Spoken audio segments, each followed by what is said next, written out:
Welcome to care for studies. तो आज हम पढ़ने वाले हैं chapter number 9 living organisms and their surroundings की एनसीईआरटी एक्सरसाइज। तो शुरू करते हैं हम फर्स्ट क्वेश्चन के साथ, जो कि है व्हाट इज अ हैबिटेट। तो यहाँ हमें बताना है हैबिटेट क्या होती है।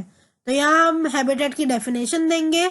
तो the surroundings where plants and animals live, survive and reproduce is called habitat.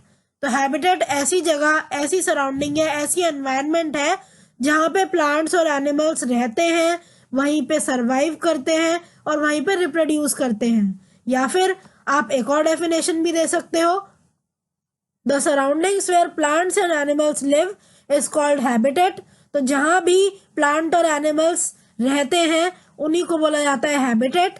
The organism depend on their habitat for their food, water, air, shelter and other needs. तो जो ऑर्गेनिज्म है वो हैबिटेट पर ही dependent होते हैं अपने हर चीज के लिए, चाहे वो खाना हो, पानी हो, एयर हो, शेल्टर हो। तो किसी भी तरह की नीड हो, चाहे वो रहने की नीड हो कि कहाँ रहना है, फूड की नीड हो, वाटर की नीड हो, तो जो भी नीड होती है वो जहाँ से पूरी होती है एक ऑर्गेनिज्म की, वही उसकी सराउंडिंग कहलाती है, वही उसकी हैबिटेट कहलाती है। Habitat means a dwelling place of an organism. Dwelling place का मतलब होता है घर। तो हैबिटेट एक ऑर्गेनिज्म का घर होता है। सेकेंड क्वेश्चन है how are cactus adapted to survive in a desert. तो हम सबको पता है कि कैक्टस रेगिस्तान में, डेजर्ट में रहता है।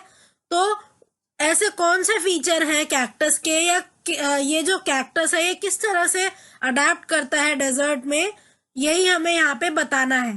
तो आंसर होगा इसका adaptations of cactus in desert are, first is leaves are either absent और in the shape of spine to prevent water loss through transpiration.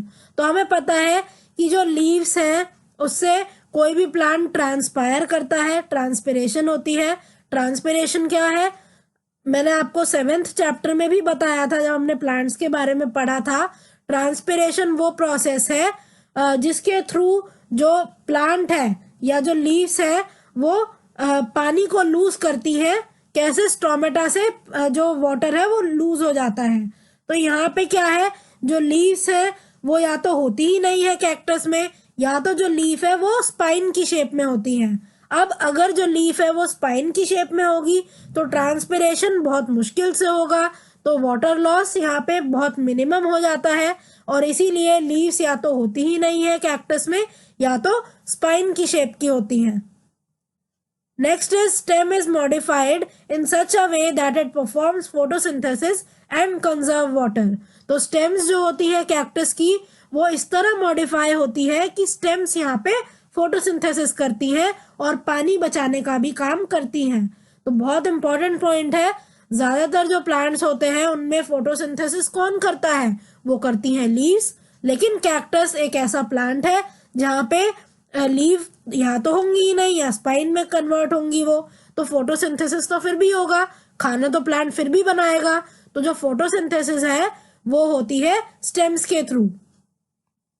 Next is their roots go very deep into the soil for absorbing water. तो जो roots हैं वो बहुत ज्यादा ground के अंदर, soil के अंदर बहुत डीपली रूटेड होती हैं, बहुत अंदर तक घुसी होती हैं। अब ऐसा क्यों, हमें पता है डेजर्ट में पानी की बहुत ज्यादा कमी होती है, तो जो रूट्स हैं वो सॉइल में बहुत अंदर तक, बहुत डेप्थ में जाती है, जिससे जितना भी पानी उन्हें मिलता है वो सब एब्जॉर्ब कर ले और रह पाए वो डेजर्ट एरिया में। Next are fill in the blanks. तो पहला फिलअप है यहाँ पे, the presence of specific features which enable a plant और an animal to live in a particular habitat is called dash. तो यहाँ हमें बताना है कि जो प्लांट या एनिमल में स्पेशल फीचर होते हैं जिसकी वजह से वो अपने हैबिटेट में रह पाते हैं, उन्हें क्या बोला जाता है।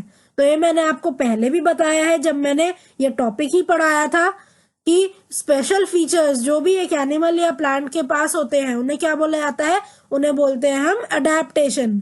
और अडेप्टेशन की वजह से ही कोई भी प्लांट या कोई भी एनिमल अपनी हैबिटेट में रह पाता है।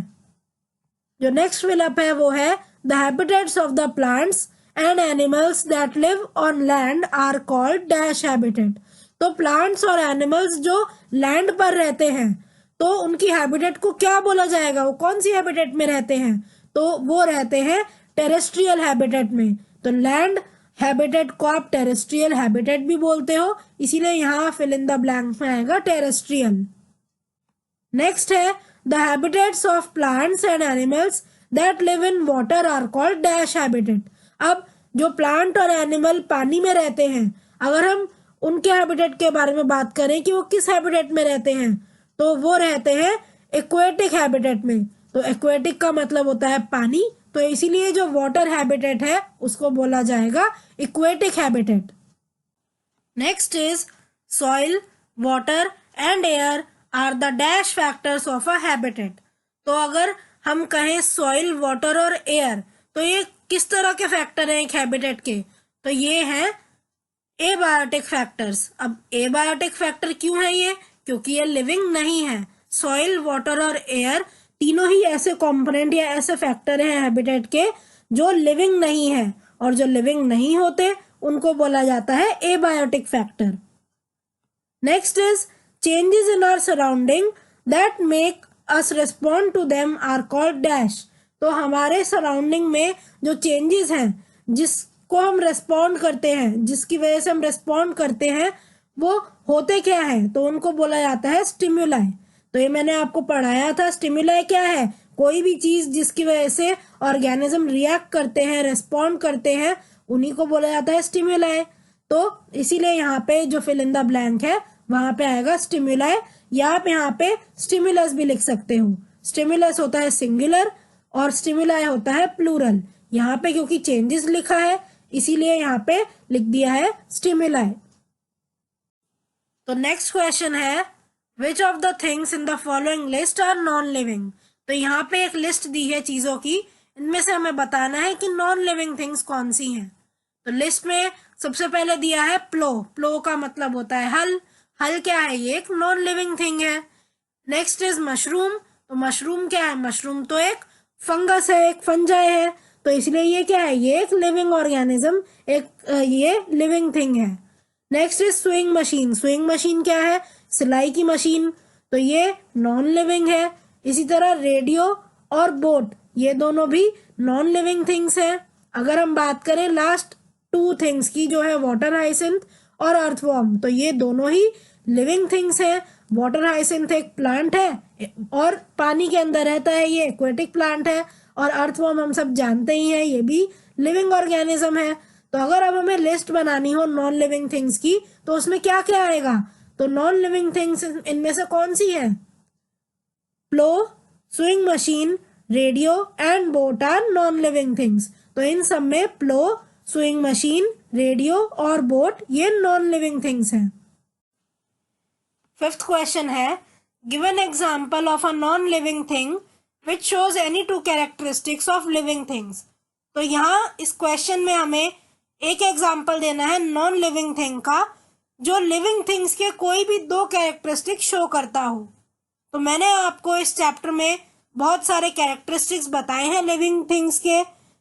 अब हमें क्या करना है, यहाँ पे कोई भी एक नाम देना है, कोई भी एक नॉन लिविंग थिंग बतानी है जो लिविंग थिंग के कैरेक्टरिस्टिक शो करता हो, और वो भी कोई भी दो। स्टार्ट करते हैं। इसका आंसर क्या होगा, an example of non living thing is cloud. तो क्लाउड एक एग्जाम्पल है नॉन लिविंग थिंग का जो दो कैरेक्टर शो करता है लिविंग थिंग के, और वो कौन से हैं। पहला कैरेक्टरिस्टिक है इट शोज मूवमेंट। तो क्लाउड हमें पता है वो एक जगह से दूसरी जगह मूव करते हैं। आप देखो बादल एक जगह से दूसरी जगह जाते हैं, तो इसलिए वो मूवमेंट शो करते हैं। और second it grows in size. तो क्लाउड्स जो है वो साइज में भी बड़े होते रहते हैं, इसीलिए क्लाउड एक ऐसा एग्जाम्पल है जो लिविंग थिंग के दो कैरेक्टरिस्टिक शो करता है। नेक्स्ट क्वेश्चन है which of the non living thing listed below were once a part of a living thing. तो यहाँ पे एक लिस्ट दी हुई है नॉन लिविंग थिंग्स की। अब यहाँ पे इस लिस्ट में से हमें वो ऑब्जेक्ट्स अलग छाट के रखने हैं जो कभी लिविंग थिंग का पार्ट हुआ करते थे। तो इसका आंसर होगा butter, leather, wool, cooking oil, apple and rubber are the non living things which were once a part of a living thing. अब समझाती हूं मैं कैसे हुआ ये हमने ये ऑब्जेक्ट्स कैसे अलग किए। देखो, बटर का सोर्स क्या है, बटर हमें कहाँ से मिलता है, बटर एक एनिमल प्रोडक्ट है ना। तो बटर एक वक्त पे क्या था, कभी ये एक लिविंग थिंग का पार्ट था, क्योंकि बटर हमें मिलता है दूध से और दूध हमें एनिमल्स देते हैं। नेक्स्ट है लेदर, तो लेदर भी एक एनिमल प्रोडक्ट है। वूल भी हमें पता है शीप से मिलता है ना, ये भी एक एनिमल प्रोडक्ट है। तो ये तीनों ऑब्जेक्ट्स लिविंग थिंग के कभी ना कभी पार्ट हुआ करते थे, तो इसीलिए यहाँ पे हमने ये लिख दिया है लिस्ट में। नेक्स्ट है कुकिंग ऑयल, तो कुकिंग ऑयल हमें कहाँ से मिलता है, प्लांट से मिलता है ज्यादातर, है ना। तो कुकिंग ऑयल हमें नट्स से, प्लांट से, इन सब से मिलता है। और ये क्या है, प्लांट्स क्या होते हैं, प्लांट भी लिविंग थिंग्स हैं, तो इसीलिए कुकिंग ऑयल भी एक ऐसा नॉन लिविंग ऑब्जेक्ट है जो कभी लिविंग थिंग का पार्ट हुआ करता था। नेक्स्ट है एप्पल, तो एप्पल भी हमें ट्री से मिलता है, प्लांट से मिलता है। और नेक्स्ट है रबड़, तो रबड़ भी हमें प्लांट से मिलता है। तो क्या है, ये सारे ही ऑब्जेक्ट्स वो नॉन लिविंग ऑब्जेक्ट्स हैं जो कभी ना कभी लिविंग ऑब्जेक्ट्स के पार्ट थे।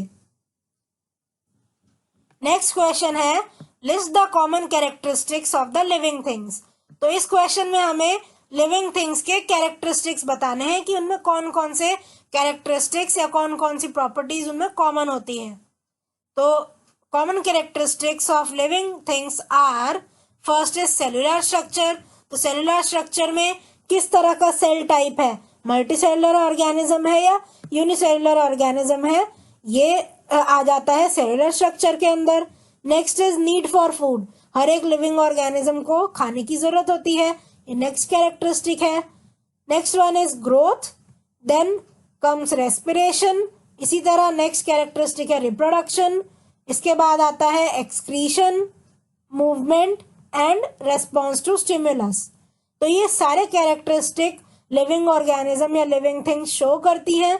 अगर आपको समझना है कि ये सारे कैरेक्टरिस्टिक्स हैं क्या, तो हर एक पर हमने डिटेल्ड वीडियो बनाई है, आप प्लेलिस्ट में जाके इस चैप्टर की उन्हें देख सकते हो।